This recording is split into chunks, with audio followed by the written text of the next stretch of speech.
I would like to let everybody know that if somebody's life is endangered and I'm told that, hey, they did exactly what they should have done, could have done, and you would hope to do in a similar situation if you had the same things around you or whatever. But if that story about Andre Swift is real, I have no idea how we haven't heard about this. MCDC came out like 10 minutes ago and said, that's just internet rumors. I don't feel I need to comment on that right now. Andre Swift? Yes. Yeah. Oh, that's on me. I fucked it up all day yesterday, too, because Andre Swift was trending. Because of the Police apostrophe report. after the D, so it separates the... Philly is how I was introduced to that guy. He was a lightning rod down in Georgia. Unreal. Yeah. Every time he got the ball at Georgia, the entire fan base was like, oh, here we go. They all were excited. I mean, they were barking, obviously, but he was a guy. Yeah. And then yesterday on the internet, it's like, yeah, he was. He is. Big time. Still is. Mm-hmm. That is crazy, though, to your point, with like Jared Goff's up there saying, like, listen, I don't want to swear in my press conference. And they're starting running backs like, well, if you try to rob me, I will kill you. So, that's a crazy dynamic in the locker room. And that's why I've been saying for a long time, and I know others have said this obviously since, and it's become entire campaigns and everything like that for people, but and other people have also said it forever, whatever, you get it.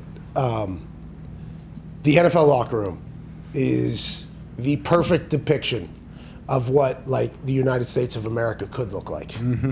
Because you have people, and we have no idea if any of this is true. Right.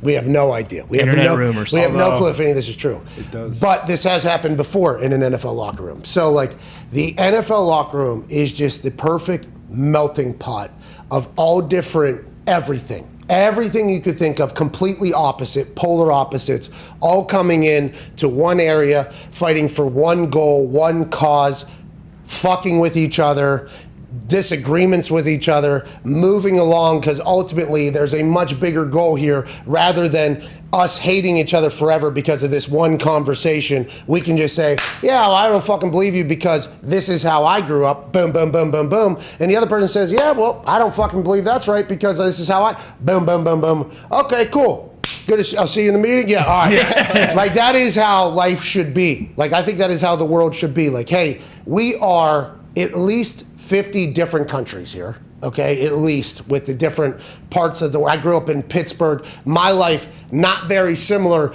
to somebody that grew up in Miami, right, or somebody that grew up in Compton, or somebody that grew up in the fucking hills of West Virginia, by the way. Yeah.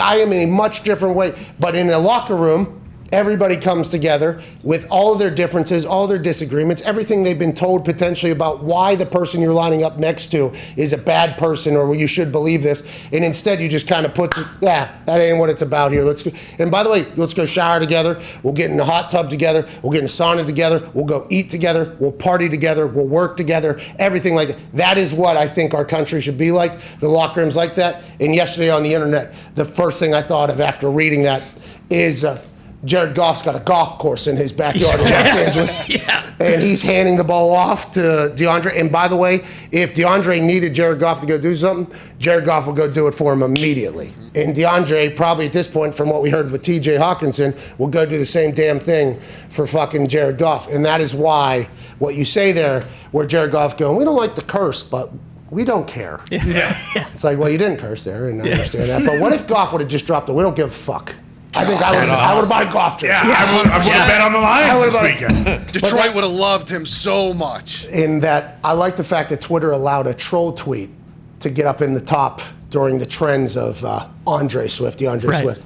The troll tweet basically read that it was a quote from MCDC, basically stating, I'll tell you what, man, like, we like that people think that our team could potentially have killers on it. Because that really is something that MCDC could potentially say. Now, I'm not giving the Twitter comedian enough credit because I forget his name. I do apologize. But I would like to let that guy know that he sent me, and I think everybody else on a full did, because MCDC could have said one on a full thing. Find this clip. So incredible Twitter by that guy. I apologize for not doing that, but what a moment to be a Detroit Lions fan yesterday on the internet. Well, yeah, it's pretty crazy because if we didn't have him, it'd be Jared Goff throwing it to Hawkinson the whole time, and I don't think there'd be any more yards on that offense because our wide receivers.